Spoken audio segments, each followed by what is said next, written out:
Diciembre de 1941. A 60 pies bajo la superficie del Pacífico, en la oscuridad aterciopelada del mar, un capitán de submarino escucha el sonido más esperado y temido de su vida, el golpe sordo de su torpedo contra el casco de un buque enemigo. Es un sonido limpio, metálico, como el de una campana profunda. Lleva 4 días persiguiendo ese carguero, arriesgando su nave y 30 hombres que respiran el mismo aire viciado, que comparten el mismo sudor frío. Espera la explosión. La cuenta, 3 segundos, 5, 10. No llega. Solo el silencio del océano, vasto e indiferente. Luego, el rugido distante de los motores enemigos que se alejan, ilesos, hacia el horizonte. El capitán cierra los ojos. No es la primera vez. Tampoco será la última. En los primeros meses de la guerra, cuando el mundo se fractura y el Pacífico se convierte en campo de batalla donde cada isla es un nombre en un mapa que nadie sabía pronunciar, los submarinos norteamericanos parten hacia la oscuridad con una misión clara: estrangular las líneas de suministro enemigas, hundir todo lo que navegue bajo bandera contraria, convertir el océano en tumba para los invasores. Llevan consigo el arma más sofisticada jamás diseñada, un torpedo de última generación, fruto de años de ingeniería, probado una y otra vez en aguas tranquilas, certificado por los mejores cerebros del país. Pero las armas, como los hombres, mienten.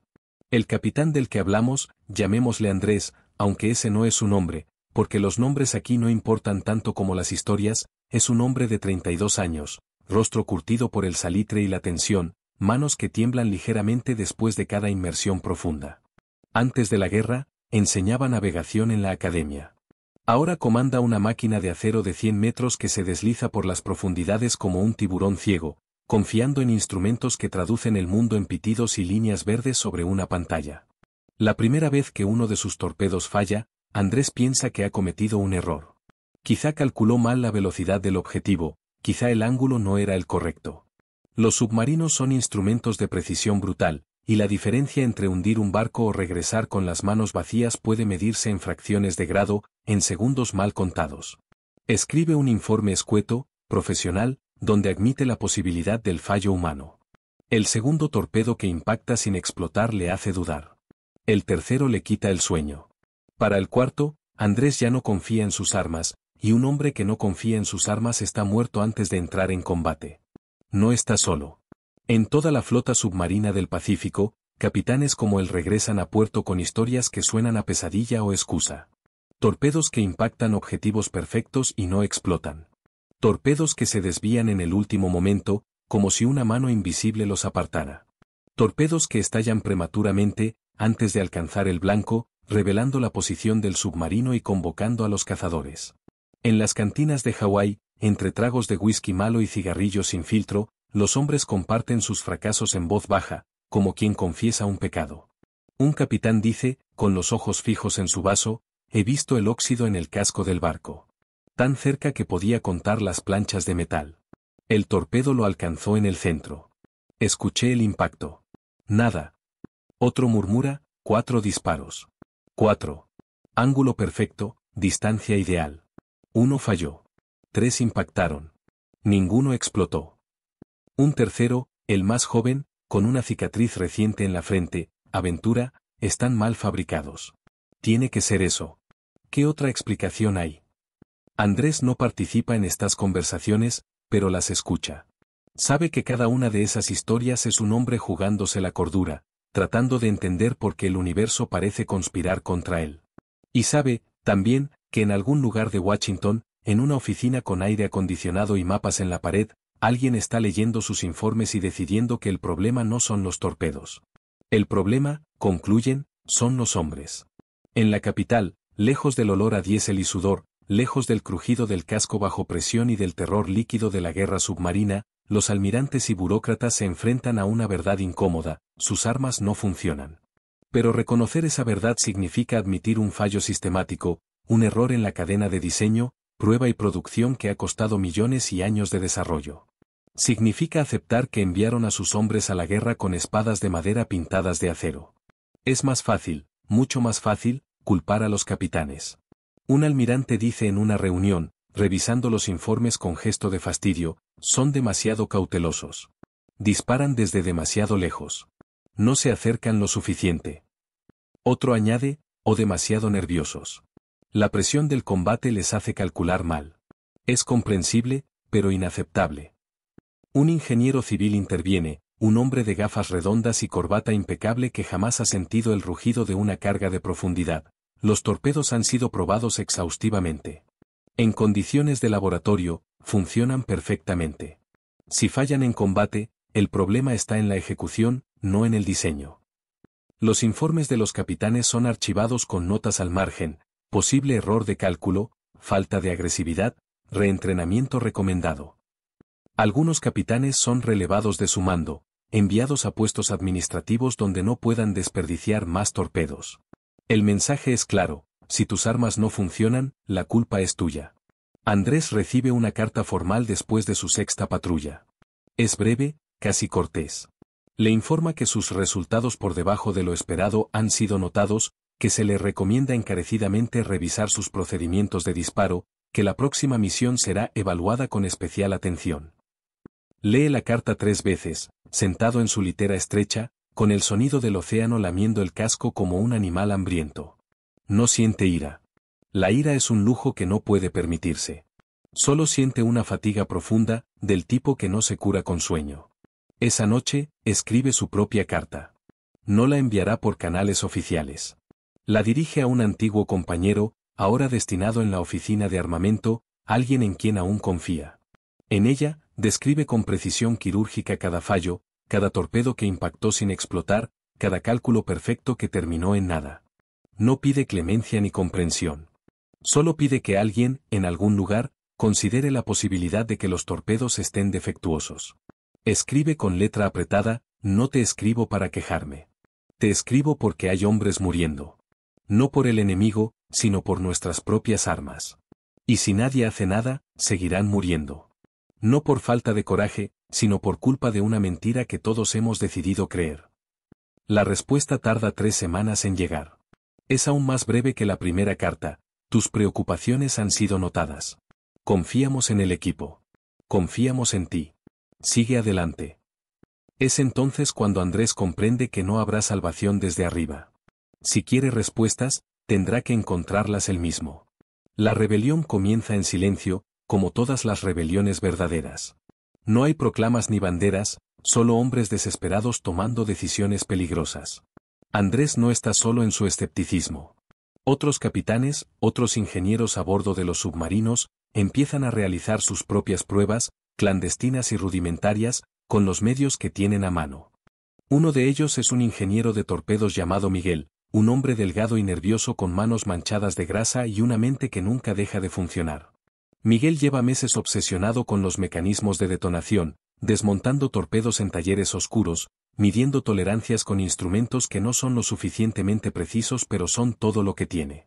Sospecha que el problema está en la espoleta de contacto, ese diminuto mecanismo que debería activarse al impactar el casco enemigo. Pero demostrar su teoría requiere algo que no tiene: tiempo, recursos y, sobre todo, permiso. Una noche, después de una patrulla particularmente frustrante donde 4 de 6 torpedos fallaron, Andrés y Miguel se encuentran en el muelle, bajo la luz amarillenta de una farola que parpadea. No hay nadie cerca. El océano respira a su espalda, paciente y eterno. Miguel dice, sin preámbulos, puedo probarlo. Necesito un torpedo de práctica, el taller del arsenal y 12 horas sin interrupciones. Andrés responde, si te pillan manipulando armamento sin autorización, te fusilarán. Pero no es una negativa. Es solo una constatación. Si no lo hago, seguiremos muriendo sin razón. ¿Cuál de las dos opciones prefieres?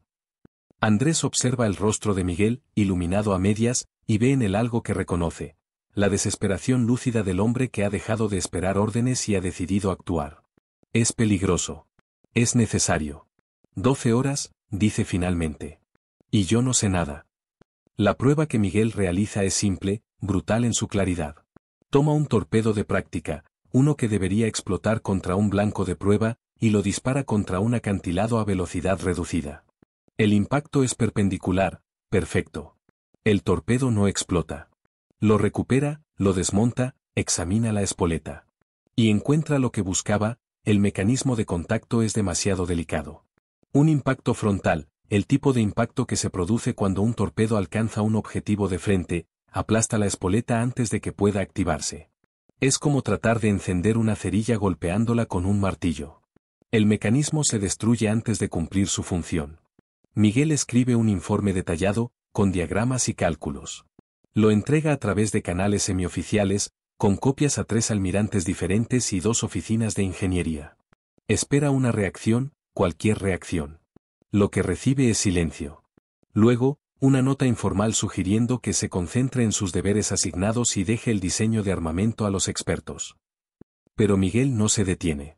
Convence a otros ingenieros, técnicos de torpedos en otras bases, hombres que han visto los mismos fallos y han llegado a las mismas conclusiones. Empiezan a compartir datos, a documentar cada fallo con precisión forense.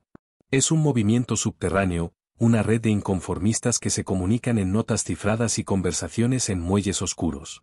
No buscan gloria ni reconocimiento. Buscan verdad. Mientras tanto, la guerra continúa. Los submarinos parten y regresan. Algunos no regresan. Los hombres mueren, no solo por el enemigo, sino por el peso de luchar con armas en las que no pueden confiar. Hay capitanes que desarrollan úlceras, que dejan de dormir, que empiezan a tomar decisiones cada vez más arriesgadas porque ya no creen en la protección de su armamento. Hay tripulaciones que murmuran antes de cada patrulla, preguntándose si esta vez sus torpedos funcionarán o si volverán a casa con las manos vacías y la mirada perdida. Andrés envejece 5 años en 6 meses. Su pelo empieza a mostrar hebras grises. Sus manos ya no tiemblan después de las inmersiones, pero solo porque ha aprendido a controlar el temblor, a esconderlo en el interior de su cuerpo donde nadie pueda verlo. En su 9ª patrulla, se enfrenta a un dilema que resumirá toda la crisis. Detecta un convoy de suministros enemigos, 5 cargueros escoltados por 2 destructores. Es una oportunidad perfecta, el tipo de objetivo que puede cambiar el curso de una campaña. Se acerca con paciencia de cazador, calcula los ángulos, espera el momento exacto. Tiene 6 torpedos cargados. Sabe, con certeza matemática, que al menos 2 o 3 fallarán. Puede disparar todos, aumentando las probabilidades de impacto, pero revelará su posición y los destructores caerán sobre él como lobos sobre una presa herida. O puede disparar solo 2, conservar munición, arriesgar menos pero también obtener menos resultados. Es una decisión imposible. Es la decisión que cientos de capitanes están tomando en todo el Pacífico, en ese mismo instante, bajo el mismo cielo estrellado que no conoce de guerras ni de torpedos defectuosos. Andrés elige la agresividad. Dispara 4 torpedos en rápida sucesión, contra 2 cargueros diferentes. 2 impactan sin explotar. 1 se desvía. El cuarto, por algún milagro que no puede explicar, detona correctamente. El carguero se parte en 2, hundiéndose en menos de 5 minutos. Es su primer éxito real en 3 meses. Pero los destructores han detectado su posición. Durante las siguientes 8 horas, Andrés y su tripulación se sumergen hasta el límite de lo que el casco puede soportar, mientras las cargas de profundidad estallan a su alrededor como puños de un gigante furioso. El agua entra por una junta agrietada. Las luces parpadean y mueren. En la oscuridad húmeda, con el olor a miedo y a aceite de motor, los hombres rezan o maldicen o simplemente se abrazan a lo que pueden, esperando que el siguiente impacto no sea el último. Sobreviven. Regresan a puerto con el submarino medio destrozado, con hombres que han olvidado cómo sonreír. Andrés escribe su informe con letra temblorosa: un barco hundido, 4 torpedos desperdiciados, daños estructurales severos, 2 hombres heridos. En cualquier otra guerra, con cualquier otra arma, habría sido considerado un héroe. Aquí es simplemente un superviviente. Y entonces, algo cambia. En la primavera de 1943, después de 18 meses de fallos y frustraciones, de informes ignorados y carreras destruidas, llega un hombre diferente. No es un burócrata de Washington ni un ingeniero de laboratorio.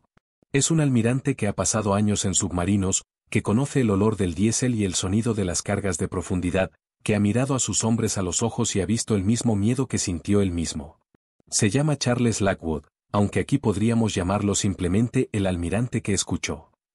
Su primera acción es radical en su simplicidad: convoca a los capitanes a reuniones privadas. No reuniones formales con secretarios tomando notas y generales mirando por encima del hombro. Reuniones de verdad, en su oficina, con la puerta cerrada, donde un hombre puede hablar sin miedo a que sus palabras sean usadas contra él. Andrés es uno de los primeros en ser convocado. Entra en la oficina del almirante esperando otro interrogatorio, otra sesión donde tendrá que defender decisiones tomadas bajo presión de muerte. Pero el almirante no le pide que se siente en posición de atención. Le ofrece café y le señala una silla cómoda. Es un gesto pequeño, casi insignificante, pero Andrés siente algo quebrarse en su interior, algo que llevaba demasiado tiempo rígido. El almirante dice, sin más preámbulos, cuéntame. No lo que pusiste en el informe. Cuéntame lo que no pudiste escribir. Y Andrés habla. Durante 2 horas, habla de todo, de los torpedos que impactan sin explotar, de la frustración de sus hombres, del terror de entrar en combate con armas en las que no confía. Habla de Miguel y sus pruebas clandestinas, de la red de ingenieros rebeldes, de las cartas ignoradas y las carreras destrozadas. Habla hasta que no le quedan palabras, hasta que su voz es solo un susurro ronco. El almirante escucha sin interrumpir. Cuando Andrés termina, permanece en silencio largo rato, mirando por la ventana hacia el puerto donde los submarinos esperan su próxima misión. Finalmente pregunta, ¿cuántos otros capitanes me dirán lo mismo? Andrés responde sin dudarlo, todos. Todos los que hayan sobrevivido lo suficiente.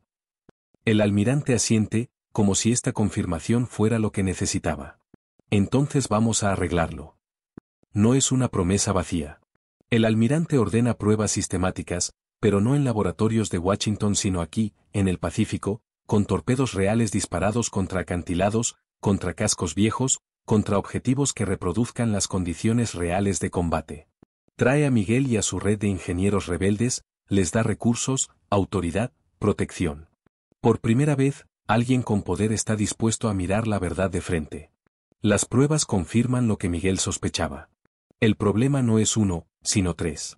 La espoleta de contacto es demasiado delicada y se destruye al impacto frontal. El detonador magnético, diseñado para explotar bajo el casco del barco detectando su campo magnético, es hipersensible y detona prematuramente. Y la profundidad de navegación del torpedo está mal calibrada, haciendo que pase por debajo de los blancos sin tocarlos. Son 3 fallos catastróficos en un arma que tardó años en diseñarse y millones en producirse.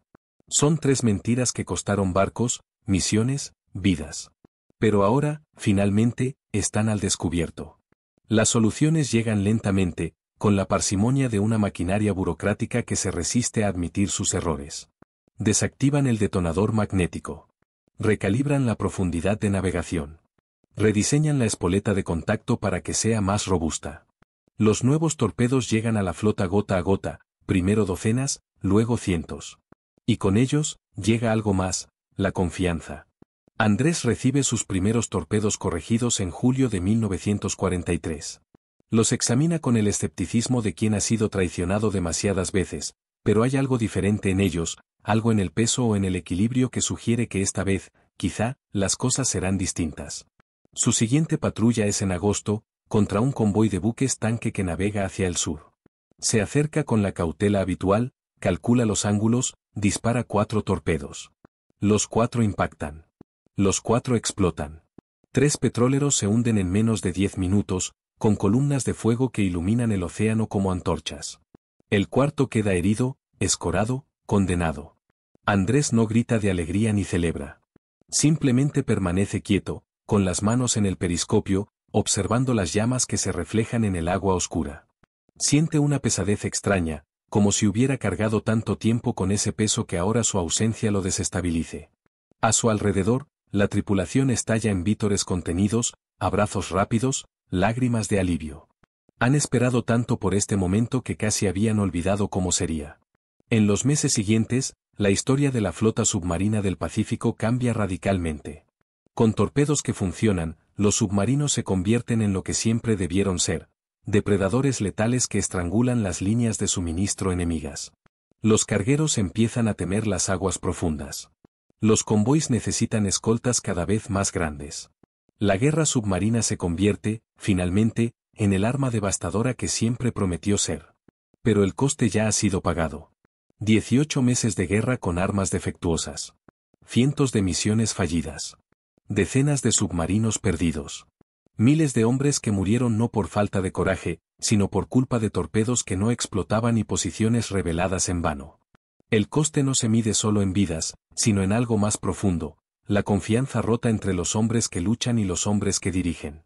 Miguel, el ingeniero rebelde, recibe una medalla discreta en una ceremonia sin público.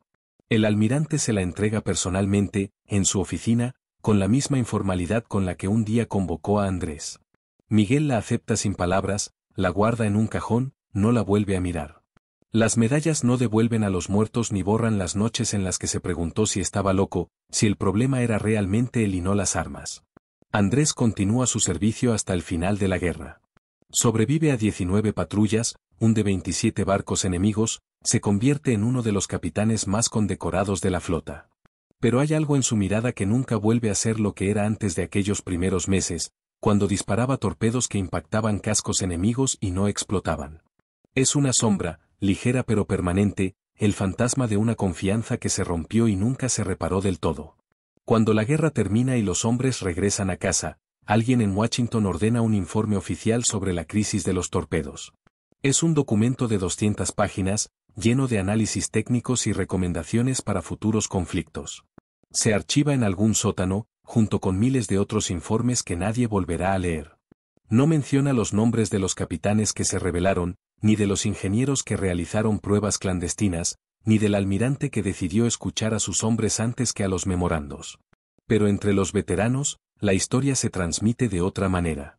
En reuniones casuales, décadas después, cuando los hombres ya tienen el pelo blanco y las manos temblorosas por razones que no tienen nada que ver con el miedo, alguien siempre cuenta la historia de los torpedos que no explotaban.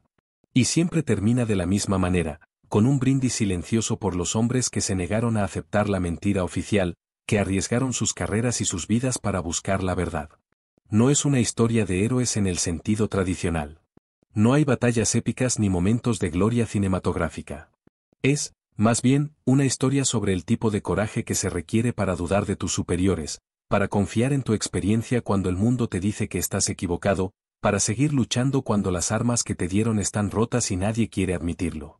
Y es una historia sobre el tipo de liderazgo que transforma derrotas en victorias, el liderazgo de quien escucha, de quien cree en sus hombres antes que en los sistemas, de quien está dispuesto a admitir que toda la cadena de mando se equivocó para que los hombres en el frente puedan finalmente hacer su trabajo. Hay una fotografía, tomada en algún puerto del Pacífico en 1944, que resume mejor que cualquier informe oficial lo que significó aquella crisis. Muestra a un grupo de capitanes de submarinos reunidos en un muelle, después de una patrulla exitosa. Están sucios, agotados, con uniformes manchados de grasa y sudor. Pero en sus rostros hay algo que no estaba antes, una sonrisa. No es una sonrisa amplia ni particularmente alegre. Es apenas un gesto, una ligera curvatura en las comisuras de los labios. Pero es suficiente. Es la sonrisa de hombres que vuelven a confiar en sus armas. La sonrisa de hombres que saben, finalmente, que cuando aprieten el gatillo y lancen un torpedo contra el enemigo, ese torpedo cumplirá su función. Es una sonrisa pequeña, pero contiene en sí toda la diferencia entre luchar con esperanza y luchar con desesperación. Andrés está en esa fotografía, en segundo plano, medio oculto por otros hombres. No mira a la cámara. Mira al horizonte, hacia el océano que durante tanto tiempo fue su enemigo tanto como el enemigo oficial. Y si uno observa con atención, puede ver que sus labios también esbozan esa sonrisa discreta, ese gesto mínimo que dice, sobreviví. Sobrevivimos. Y ahora, finalmente, podemos luchar de verdad. Julio de 1943. En el muelle de Pearl Harbor, bajo el sol que convierte el asfalto en espejo líquido, un ingeniero sostiene entre sus manos un torpedo que no explotó. Lleva 3 días mirándolo, dándole vueltas como quien interroga a un testigo mudo. Ahora, finalmente, se decide. Con herramientas que parecen demasiado delicadas para el trabajo que deben hacer, comienza a desarmarlo. Sus manos tiemblan ligeramente, no por miedo sino por anticipación. En el interior del torpedo, entre cables y mecanismos que representan años de diseño y millones gastados, encuentra la verdad que nadie quiso ver, un pasador. Un simple pasador de acero que se dobla cuando debería resistir, que cede cuando debería mantenerse firme. Es una pieza tan pequeña que cabe en la palma de la mano, y sin embargo es la diferencia entre la victoria y la derrota, entre la vida y la muerte de hombres que combaten a miles de kilómetros de distancia. El ingeniero cierra los ojos. No siente triunfo. Siente algo más cercano al duelo. Este torpedo particular tiene una historia. Fue disparado desde un submarino que había perseguido durante 2 días a un petrolero enemigo, uno de esos buques gigantescos que transportan la sangre de la guerra, el combustible sin el cual los aviones no vuelan, los tanques no avanzan, las flotas no navegan. El capitán del submarino había calculado todo perfectamente, el ángulo, la velocidad, la profundidad. Había disparado su último torpedo, el único que le quedaba, contra el blanco perfecto. El torpedo había impactado. El capitán había escuchado el golpe metálico a través del casco, ese sonido inconfundible del acero contra acero. Y luego, nada. El petrolero había continuado su camino, ileso, ignorante del ataque. Pero ese capitán era diferente. Llevaba meses sospechando, documentando, reuniendo pruebas. Cuando el torpedo falló, no simplemente escribió otro informe más para que fuera archivado y olvidado. Hizo algo arriesgado, casi insubordinado, siguió al petrolero a distancia prudente, esperó a que alcanzara aguas poco profundas cerca de un arrecife, y observó. El torpedo había rebotado en el casco sin explotar y, por algún milagro de corrientes y física, había quedado varado en el arrecife. El capitán tomó nota de las coordenadas exactas, regresó a puerto, y en lugar de guardar silencio, caminó directamente a la oficina del almirante con un mapa en la mano. Le dijo, con la voz calmada de quien ya no tiene nada que perder: «Señor, hay un torpedo en ese arrecife. Uno que impactó y no explotó. Si lo queremos, podemos recuperarlo. Y si lo recuperamos, podemos saber por qué falló». El almirante, ese mismo que meses atrás había empezado a escuchar a sus hombres, no dudó. Envió un equipo de buzos, hombres que se sumergieron en aguas hostiles para recuperar un pedazo de metal del tamaño de un automóvil pequeño. Tardaron 3 días. Uno de ellos casi muere cuando su línea de aire se enredó en coral.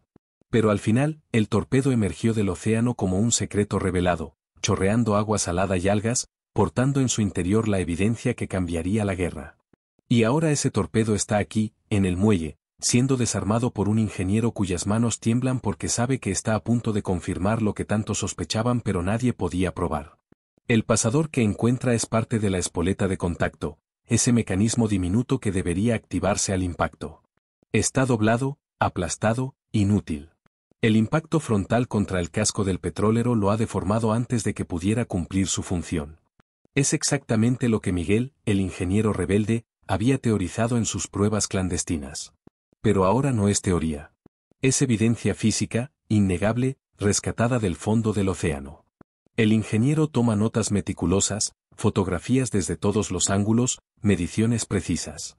Luego hace algo que parecería absurdo si no fuera tan desesperadamente práctico. Camina hasta el hangar donde guardan los restos de aviones enemigos derribados, buscando piezas de repuesto, ideas, inspiración.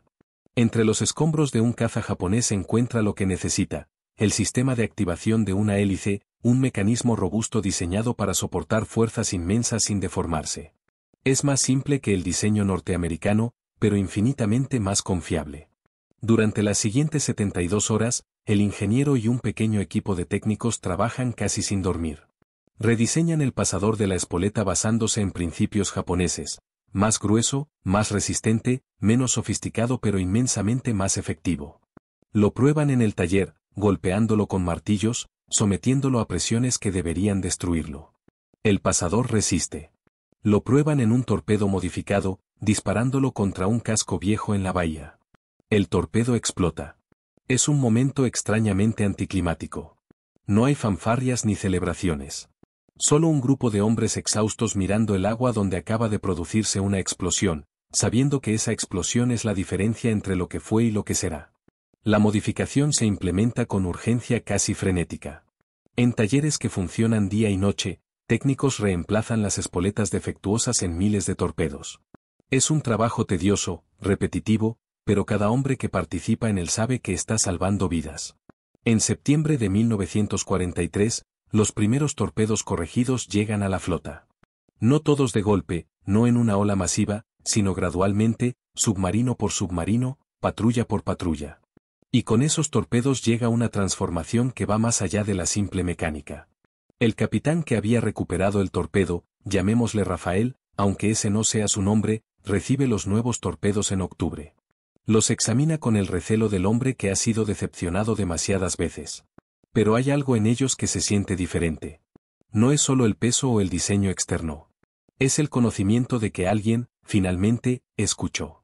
De que el sistema, lentamente, dolorosamente, aprendió a corregirse. Su siguiente patrulla es contra un convoy de petroleros que navega hacia el norte, llevando combustible a las bases aéreas enemigas. Rafael los detecta al amanecer, 3 buques enormes escoltados por 2 destructores. Es el tipo de objetivo que antes lo habría llenado de frustración anticipada, sabiendo que dispararía sus torpedos solo para verlos fallar. Ahora siente algo diferente. No es confianza plena, eso vendría más tarde, pero es algo cercano a la esperanza. Se acerca con paciencia de depredador, esperando el momento perfecto. Las matemáticas del ataque submarino son inmutables. Ángulo, velocidad, profundidad, todo debe calcularse con precisión. Pero ahora, por primera vez en 2 años, Rafael no tiene que añadir a la ecuación la variable del fallo. Dispara 3 torpedos contra el petrolero principal, el más grande de los 3. Los 3 impactan. Los 3 explotan. El petrolero no se hunde inmediatamente. Los buques tanque son difíciles de destruir, con sus compartimentos sellados y sus cascos reforzados. Pero las explosiones lo parten, abren brechas por las que el combustible empieza a derramarse. Y el combustible, en contacto con las llamas de las explosiones, hace lo que el combustible hace, arde. Desde el periscopio, Rafael observa cómo el mar se convierte en fuego. Las llamas se extienden por el agua como una criatura viva, persiguiendo a los barcos cercanos, envolviendo todo en una luz anaranjada que convierte el amanecer en apocalipsis. El segundo petrolero, tratando de escapar, navega directamente hacia la mancha de combustible ardiente. En minutos, también está en llamas. Los destructores escoltas, en lugar de perseguir al submarino, se dedican a intentar rescatar supervivientes. Pero hay poco que rescatar. Los hombres que saltan al agua encuentran que el agua misma quema. Es una muerte terrible, y Rafael no siente alegría al observarla. Siente algo más complejo, la satisfacción del trabajo finalmente cumplido, mezclada con el peso de la responsabilidad por lo que ese trabajo significa. Se sumerge antes de que los destructores reaccionen, desciende a las profundidades donde las llamas no llegan, donde el mundo es solo oscuridad y presión. En el silencio del submarino, su tripulación permanece quieta, procesando lo que acaban de lograr. No es su primer éxito, han hundido barcos antes, pero es el primero en el que no hubo dudas, no hubo torpedos desperdiciados, no hubo esa sensación de estar luchando con una mano atada a la espalda. Alguien dice en voz baja, casi con reverencia, funcionaron. Rafael asiente. No añade nada más. No hay nada que añadir. En las semanas siguientes, historias similares empiezan a llegar desde toda la flota. Submarinos que antes regresaban con bodegas vacías y explicaciones incómodas ahora regresan con informes de éxito. Cargueros hundidos, escoltas destruidos, convoys dispersados. Los petroleros se convierten en el objetivo preferido. Hundir un carguero lleno de arroz o municiones elimina suministros. Pero hundir un petrolero elimina la capacidad misma de hacer la guerra. Sin combustible, los aviones son esculturas de metal. Los tanques son búnkers inmóviles. Los barcos de guerra son fortalezas flotantes que no pueden flotar a ninguna parte. El almirante reconoce el patrón y lo convierte en doctrina. En una reunión con sus capitanes más experimentados, traza la nueva estrategia con tiza blanca sobre un mapa del Pacífico. Dice, sin dramatismo, solo declarando un hecho, cada petrolero que hundís vale por 10 cargueros. Vale por 100. El enemigo puede fabricar más municiones, puede cultivar más comida, puede construir más aviones. Pero el petróleo viene de pozos que están a miles de kilómetros de aquí, que deben ser refinados, transportados, protegidos. Y nosotros estamos entre esos pozos y su frente de guerra. Es una estrategia brutal en su simplicidad. No se trata de batallas épicas ni maniobras complejas. Se trata de paciencia, precisión y la voluntad de convertirse en cazadores que acechan las rutas de combustible como lobos acechan los caminos de los rebaños. Para finales de 1944, la transformación es completa. Los submarinos norteamericanos ya no son las armas frustradas y poco confiables de los primeros meses de guerra. Son depredadores eficientes que han aprendido no solo a cazar sino a elegir sus presas con precisión quirúrgica. Y el efecto acumulativo de 18 meses de caza concentrada en petroleros es devastador. En Tokio, a miles de kilómetros de distancia, en oficinas donde hombres con uniformes impecables mueven banderas sobre mapas, el impacto de esta transformación submarina comienza a sentirse como una presión creciente, un ahogo gradual. Un almirante japonés, llamémosle Hiroshi, un hombre de 50 años con medallas ganadas en batallas que ahora parecen pertenecer a otra era, se enfrenta a informes cada vez más preocupantes. Los convoys que salen de las refinerías del sur están desapareciendo. No todos, no de manera catastrófica y visible, pero suficientes. 1 de cada 3 petroleros no llega a destino. A veces 2 de cada 3. Al principio, Hiroshi lo considera un costo aceptable de la guerra. Pero los números no mienten. Con cada mes que pasa, las reservas de combustible disminuyen. Los vuelos de entrenamiento se reducen. Los portaaviones permanecen en puerto más tiempo del que deberían. Las escoltas de los convoys se incrementan, lo que significa que hay menos barcos disponibles para otras operaciones. Hiroshi se reúne con otros almirantes, con generales de las fuerzas aéreas, con ministros preocupados. Discuten soluciones, aumentar las escoltas aún más, cambiar las rutas de los petroleros, desarrollar mejores sistemas de detección submarina. Implementan algunas medidas.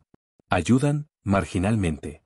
Pero el problema fundamental permanece, el enemigo está entre los pozos de petróleo y las islas principales, y cada vez es más difícil, más costoso, mantener el flujo de combustible que la guerra requiere. Una noche, Hiroshi le dice a un colega de confianza, después de otra reunión frustrante, es como intentar llenar una bañera con un agujero en el fondo.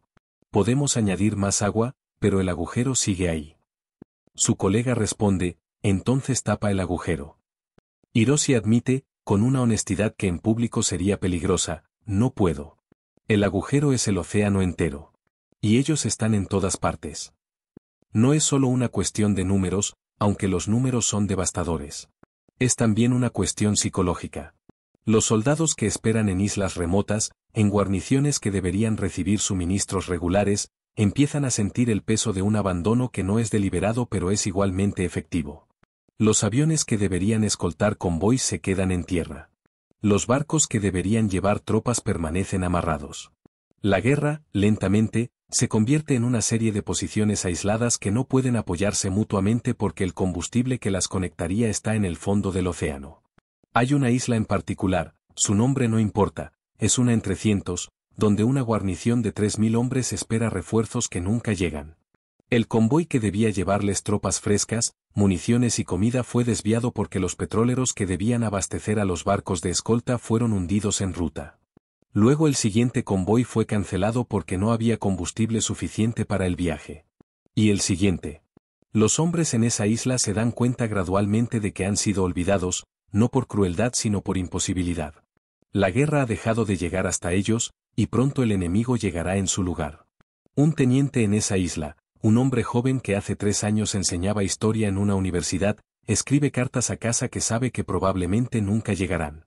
En una de ellas, escribe, ya no tenemos miedo de las bombas. Tenemos miedo del silencio. El silencio significa que nos han olvidado. Y ser olvidado en una guerra es peor que ser derrotado. No sabe que no ha sido olvidado. Sabe que su país está siendo estrangulado lentamente, que cada petrolero hundido es un nudo más en la soga, que la guerra está siendo ganada y perdida no en batallas gloriosas sino en el fondo oscuro del océano, donde torpedos que finalmente funcionan cumplen su trabajo silencioso. 29 de noviembre de 1944, las 3:17 de la madrugada. En la oscuridad absoluta del Pacífico, a través del periscopio de un submarino, un comandante contiene la respiración. Lleva 6 horas persiguiendo una sombra, una forma tan inmensa que desafía la lógica. El objetivo es tan grande que no cabe completo en el lente del periscopio, solo puede ver secciones, un casco que se eleva como un acantilado de acero, una silueta que convierte el horizonte nocturno en algo sólido. Su mente de marino experimentado busca categorías, comparaciones. ¿Un acorazado? ¿Algo más grande? No reconoce lo que está mirando, y eso lo llena de una mezcla extraña de temor y adrenalina. Calcula el ángulo una última vez, verifica la distancia, da la orden. 6 torpedos salen de los tubos en rápida sucesión, dejando estelas fosforescentes en el agua oscura. 40 segundos de espera. Luego, el rugido. 4 impactos directos, explosiones que iluminan brevemente la noche como si el océano mismo hubiera decidido arder. El comandante, llamémosle Mateo, aunque ese no sea su nombre, es un hombre de 37 años, veterano de 20 patrullas, con el rostro marcado por el sol reflejado en el agua y los ojos permanentemente entrecerrados de tanto mirar a través de periscopios. Esta noche, su 21ª patrulla, había empezado como todas las demás, días de tedio intercalados con momentos de terror puro. Su submarino patrullaba las rutas de aproximación a las islas principales enemigas, esa zona del océano donde el tráfico es más denso y las escoltas más agresivas. La sombra había aparecido en sus instrumentos justo después de la medianoche. Algo grande, muy grande, moviéndose a velocidad considerable. Al principio pensó en un convoy, quizá una flota de cargueros agrupados que desde la distancia aparecían como un único objetivo masivo. Pero cuando emergió lo suficiente para usar el periscopio, cuando la luz difusa de la luna le permitió distinguir contornos, se dio cuenta de que estaba mirando algo extraordinario. Un portaaviones. Pero no cualquier portaaviones. Este era descomunal, más grande que cualquier cosa que hubiera visto, con una cubierta de vuelo que se extendía como un campo de fútbol flotante. Y estaba navegando con escoltas mínimas, solo 3 destructores, como si la urgencia de su misión superara las precauciones normales. Mateo no sabía, no podía saber, que estaba mirando el secreto más celosamente guardado del enemigo. Un superportaaviones construido sobre el casco de un acorazado cancelado, convertido en portador de aviones en un esfuerzo desesperado por recuperar el dominio aéreo del Pacífico. Un buque tan grande que su sola existencia representaba la inversión de recursos que deberían haber ido a docenas de barcos más pequeños. Tan importante que su viaje inaugural era clasificado, su ruta conocida solo por un puñado de almirantes, su destino final las bases donde esperaría la batalla definitiva. Lo que Mateo sí sabía era que tenía frente a él el objetivo más valioso de su carrera. Y que iba a ser extraordinariamente difícil alcanzarlo. La persecución duró 6 horas. 6 horas de cálculos constantes, de inmersiones y emersiones cuidadosas, de navegar al límite de la velocidad que su submarino podía mantener sin revelar su posición. La tripulación, consciente de lo que estaban cazando, trabajaba en silencio casi reverente. Cada hombre en su puesto conocía su tarea, la había practicado cientos de veces, pero esta vez había algo diferente en el aire. Una sensación de que lo que estaba por suceder trascendería la patrulla individual, se convertiría en algo más grande que todos ellos. A las 3 de la madrugada, Mateo finalmente tuvo su oportunidad. El portaaviones había girado directamente hacia él en uno de sus cambios de rumbo, acercándose a una distancia ideal. No tendría una segunda oportunidad. Si fallaba, los destructores caerían sobre él. Si esperaba demasiado, el momento pasaría. Ordenó con voz tranquila: preparar tubos. 6 torpedos. Vamos a lanzarlos todos. Su segundo al mando lo miró brevemente. 6 torpedos era agresivo, arriesgado. Pero asintió. También entendía que este no era el momento para la cautela. Los torpedos salieron en una secuencia perfectamente cronometrada, cada uno calculado para impactar en una sección diferente del casco. Mateo los observó partir, estelas de burbujas en el agua negra, y luego empezó a contar. En el silencio del compartimento de control, con solo el zumbido de los motores eléctricos y la respiración contenida de 30 hombres, los segundos se estiraron como minutos. La primera explosión llegó exactamente a los 40 segundos. Luego la segunda, casi simultánea. Y la tercera y cuarta, tan juntas que sonaron como un único rugido prolongado. A través del periscopio, Mateo vio las columnas de fuego elevándose del casco del portaaviones, iluminando la noche con una luz anaranjada y terrible. Reportó, con una calma que no sentía: 4 impactos confirmados. Inmersión completa. Ahora. El submarino se hundió en las profundidades mientras los destructores escoltas se lanzaban a la caza. Pero era demasiado tarde. El gigante estaba herido de muerte. Lo que Mateo no pudo ver, mientras su submarino descendía hacia la seguridad de las aguas profundas, fue la agonía del portaaviones. Los 4 torpedos habían abierto brechas masivas en el casco, y el agua entraba con la fuerza de cataratas. El buque, tan nuevo que sus compartimentos estancos aún no estaban completamente operativos, se llenó de agua con velocidad aterradora. La tripulación, muchos de ellos en su primer viaje, intentó controlar las inundaciones. Pero era como intentar detener el océano con las manos. 7 horas después del ataque, el portaaviones se hundió. Se fue de costado primero, volcando lentamente como una ballena herida, su cubierta de vuelo masiva apuntando brevemente al cielo antes de deslizarse bajo las olas. Llevó consigo a más de 1000 hombres, ingenieros que habían pasado años construyéndolo, marineros que habían entrenado para operarlo, pilotos que esperaban volar desde su cubierta. Y llevó consigo, también, el último gran sueño de un imperio que estaba perdiendo la guerra pero aún no podía admitirlo. En Tokio, cuando la noticia llegó, el impacto fue devastador. No solo por la pérdida del buque, aunque eso era catastrófico en sí mismo, sino por lo que representaba. El portaaviones más grande del mundo, construido en secreto absoluto, hundido en su viaje inaugural por un solo submarino enemigo. Era el tipo de humillación que no podía admitirse públicamente. El hundimiento fue clasificado. Las familias de los muertos fueron informadas que sus seres queridos habían fallecido en operaciones navales, sin detalles. Los registros fueron sellados. Era como si el buque nunca hubiera existido. Pero en las oficinas donde los almirantes movían banderas sobre mapas, donde los estrategas calculaban recursos y probabilidades, el hundimiento tuvo un efecto psicológico profundo. Era una señal, clara e innegable, de que el enemigo dominaba las aguas profundas. De que ningún buque, por grande que fuera, estaba seguro. De que la línea de vida que conectaba las islas principales con los recursos del sur estaba cortada de forma cada vez más definitiva.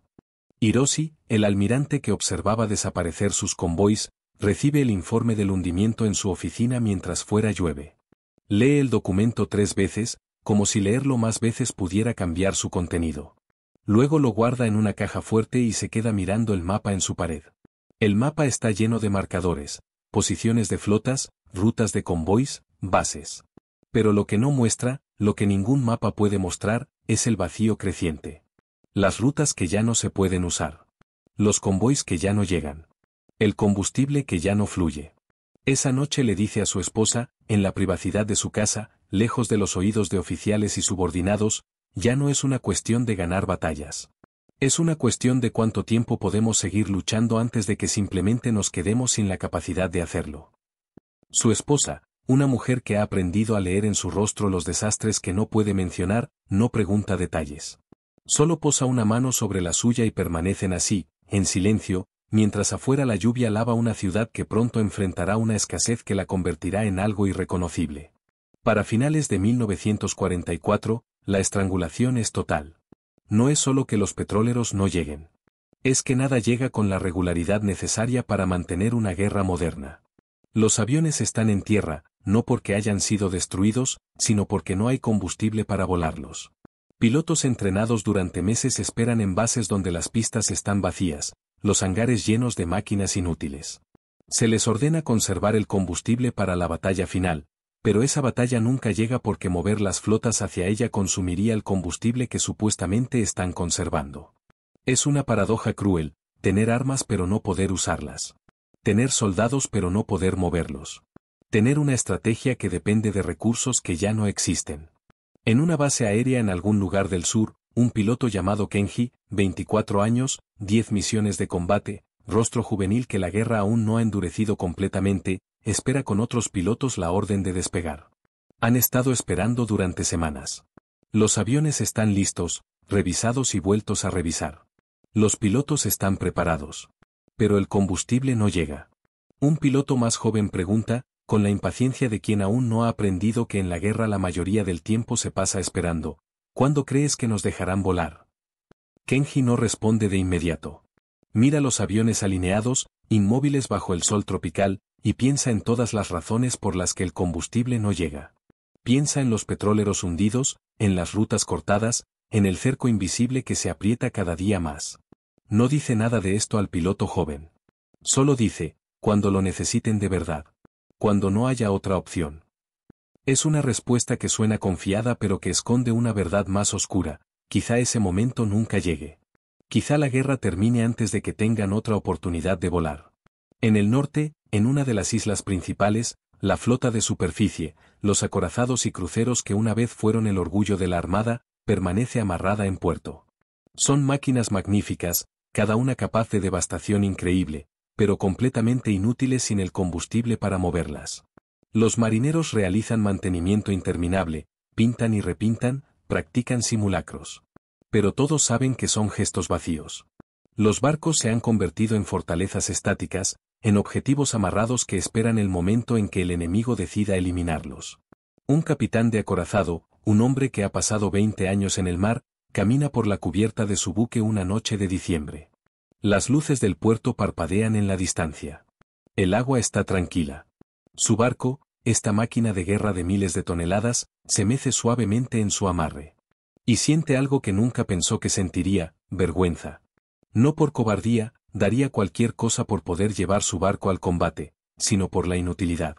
Por comandar algo que se ha vuelto irrelevante no por falta de valor sino por falta de combustible. Esta es la victoria real de la campaña submarina. No las batallas dramáticas ni los hundimientos espectaculares, aunque esos importan. Es esta parálisis gradual, este ahogo sistemático, esta conversión de un imperio militar en un conjunto de piezas aisladas que no pueden moverse, no pueden apoyarse mutuamente, no pueden hacer nada excepto esperar el final inevitable. Mateo, el comandante que hundió el gigante secreto, regresa a puerto 2 semanas después del ataque. Su patrulla ha sido exitosa más allá de cualquier expectativa. El portaaviones, 2 cargueros más, un destructor dañado. Debería sentirse triunfante. En cambio, se siente agotado de una manera que no tiene que ver con la fatiga física.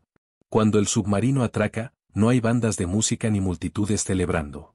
El servicio submarino es silencioso por naturaleza. Los éxitos no se anuncian públicamente porque hacerlo revelaría información táctica. Las pérdidas tampoco se publican porque afectarían la moral. Es un mundo de secretos dentro de un mundo de secretos. El almirante, ese que aprendió a escuchar, lo recibe en privado. Le estrecha la mano, le dice que ha realizado un trabajo excepcional, que el buque que hundió era más importante de lo que Mateo imagina. Pero no le da detalles. No puede. Los secretos del enemigo deben permanecer secretos incluso cuando esos secretos están en el fondo del océano. Mateo pregunta, ¿cuántos hombres había en ese barco? No es una pregunta que deba hacer, pero necesita saberlo. El almirante lo mira durante largo momento antes de responder, más de 1000. Quizá muchos más. No lo sabemos con certeza. Mateo asiente. No muestra emoción, no es el momento ni el lugar. Pero esa noche, solo en su camarote, piensa en esos hombres. En marineros como él, siguiendo órdenes como él, muriendo en el agua fría y oscura. No siente culpa exactamente, sabe que esto es guerra, que si él no los hubiera hundido, ellos habrían matado a los suyos, pero siente algo. Una pesadez. Un reconocimiento de que cada victoria viene con un peso que deberá cargar después. Esta es la realidad del servicio submarino que los titulares nunca capturan. Es un trabajo solitario, claustrofóbico, donde pasa semanas encerrado en un tubo de metal con el mismo aire viciado, la misma comida rancia, los mismos rostros. Donde los éxitos no se celebran públicamente y los fracasos te consumen en privado. Donde cada patrulla podría ser la última, pero no puedes pensar en eso porque pensar en eso te volvería loco. Hay un submarinista en la tripulación de Mateo, un joven de 22 años llamado Lucas, que lleva un diario aunque técnicamente no debería. Escribe en él cada noche, notas breves sobre el día. Después de la patrulla donde hundieron el gigante, escribe, hoy hundimos algo muy grande. Tan grande que aún no creo que fuera real. El comandante dice que hicimos bien nuestro trabajo. Los otros están contentos. Yo solo me siento cansado. Mi madre me preguntó en su última carta que se siente estar en guerra. No sé cómo responderle. Se siente como estar enterrado vivo durante semanas, excepto que las paredes podrían implosionar en cualquier momento y morirías antes de poder gritar. Pero también se siente como lo único importante que he hecho en mi vida. No sé cuál de las dos cosas es la verdad. Quizá ambas. Para la primavera de 1945, la campaña submarina alcanza su conclusión lógica. Ya no quedan grandes objetivos que hundir.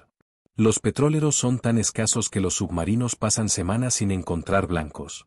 Los que aún navegan lo hacen en aguas costeras poco profundas donde los submarinos no pueden seguirlos, o en grupos tan fuertemente escoltados que atacarlos es virtualmente suicida. La guerra está ganada, al menos en este frente. Pero ganada de una manera extraña e insatisfactoria para los hombres que la lucharon. No hubo batalla final, no hubo momento culminante donde el enemigo se rindió. Solo un apagamiento gradual, una disminución de objetivos, una guerra que se extinguió más que terminarse. Mateo realiza su 25ª patrulla en junio de 1945. Es la más aburrida de todas. 2 semanas de patrullar sin ver nada excepto mar vacío. Cuando regresa a puerto, el almirante le informa que probablemente será su última misión de combate. Dice, ya no hay nada que hacer ahí afuera. Lo lograste. Todos lo lograron. Mateo responde con honestidad, no se siente como una victoria. El almirante dice, las victorias reales nunca lo hacen. Las victorias que se sienten como victorias son las que aparecen en los periódicos. Las que realmente importan son las que nadie ve. 6 semanas después, la guerra termina. Los submarinos regresan a puerto, sus tripulaciones son desmovilizadas, los hombres vuelven a vidas que dejaron hace años y que ahora les parecen extrañamente pequeñas e irreales. Intentan explicar a familiares y amigos lo que hicieron, pero las palabras no alcanzan. ¿Cómo describes la sensación de vivir en una lata de metal bajo el agua? ¿Cómo explicas el silencio después de lanzar torpedos, esperando el impacto? ¿Cómo haces entender a alguien que nunca lo vivió lo que significa saber que tu trabajo, invisible, secreto, celebrado por nadie, estranguló a un imperio? La mayoría no lo intenta. Simplemente siguen adelante con sus vidas, guardando esas experiencias en algún lugar profundo donde no tienen que mirarlas cada día. Mateo se convierte en instructor naval después de la guerra, luego en asesor para el diseño de nuevos submarinos. Se casa, tiene hijos, envejece con gracia. Pero hay partes de él que quedaron en aquellos submarinos, en aquellas patrullas, en aquel momento a las 3:17 de la madrugada cuando disparó 6 torpedos contra una sombra que resultó ser el mayor buque de guerra del mundo. 30 años después, en 1975, Mateo visita un museo naval que ha sido inaugurado en una ciudad costera. Han traído uno de los submarinos de la guerra, lo han restaurado, lo han convertido en exhibición. La gente camina por sus compartimentos estrechos, observa los instrumentos, toca las paredes de metal. Hay placas explicativas que hablan de tácticas y estrategias, de batallas y hundimientos. Mateo camina por el submarino lentamente, tocando superficies que conoce tan bien como la palma de su mano. No es el submarino específico en el que él sirvió, pero todos eran similares. El olor es diferente, aceite de museo en lugar de aceite de motor, aire fresco en lugar de aire reciclado, pero la geometría es la misma. Los espacios donde vivían, luchaban, sobrevivían. Se detiene en el compartimento de torpedos, donde están los tubos de lanzamiento. Una familia está allí, padre, madre, 2 niños.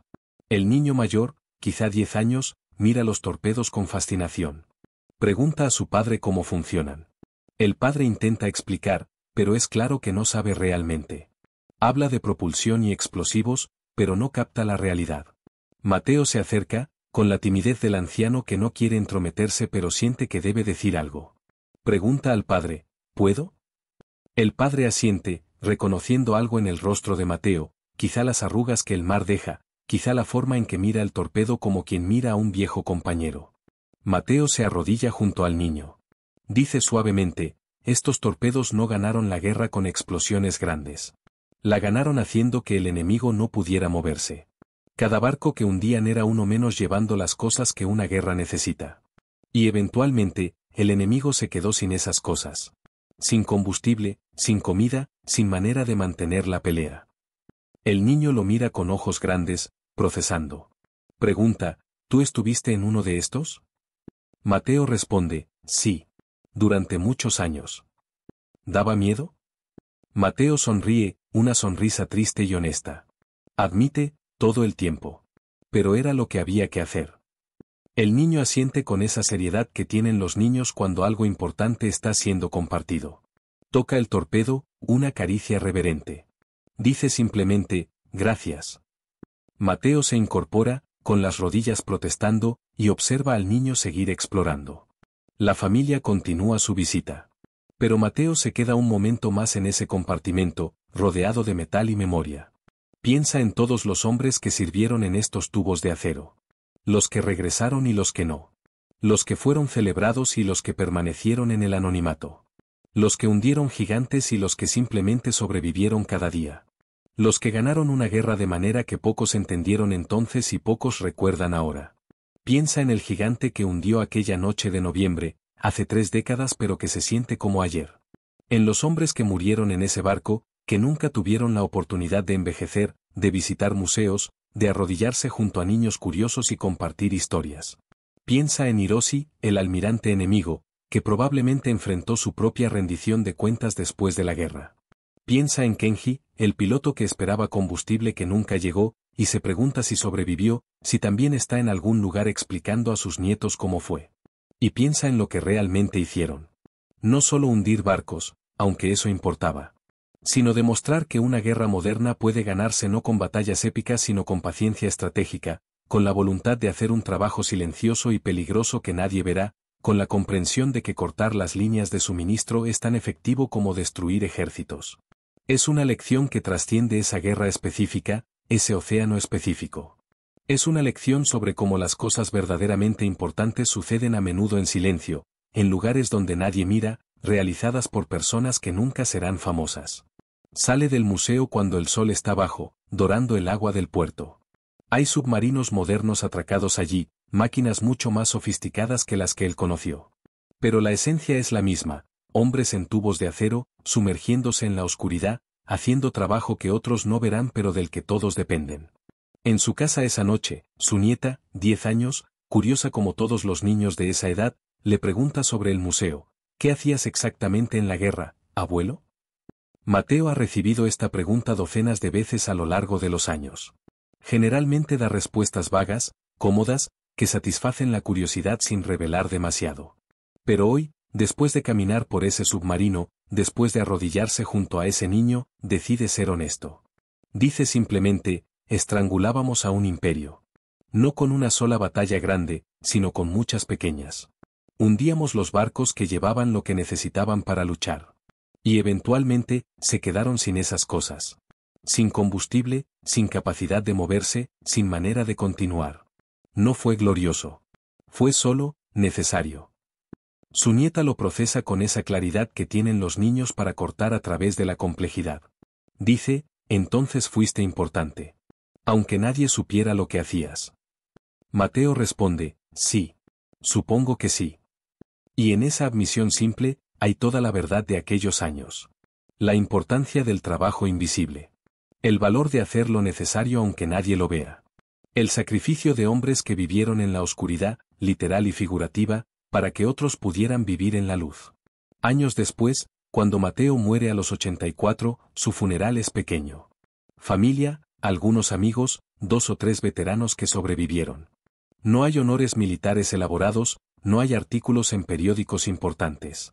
Es un final tranquilo para un hombre que hizo cosas extraordinarias de manera ordinaria. Pero en su ataúd, sus hijos colocan algo que encontraron entre sus pertenencias, el periscopio en miniatura que había tallado en madera, réplica perfecta del que usó durante 25 patrullas. Y junto a él, una nota en su propia letra, escrita décadas atrás, que dice simplemente, 29 de noviembre de 1944. El día que cazamos al gigante. No por gloria, sino porque era nuestro trabajo. Hoy, en ese mismo museo en la costa, el niño que una vez tocó el torpedo ha crecido. Ahora lleva a sus propios hijos, continúa el ciclo. Toca el casco del submarino, el mismo que tocó hace años, y piensa en el anciano que se arrodilló junto a él y le contó la verdad. No recuerda su nombre, nunca lo supo, pero recuerda sus palabras. Recuerda la dignidad tranquila con la que habló de miedo y deber, de trabajo necesario hecho en silencio. El submarino sigue allí, testigo mudo de acero. Los instrumentos ya no funcionan, los motores están fríos, los torpedos son réplicas inofensivas.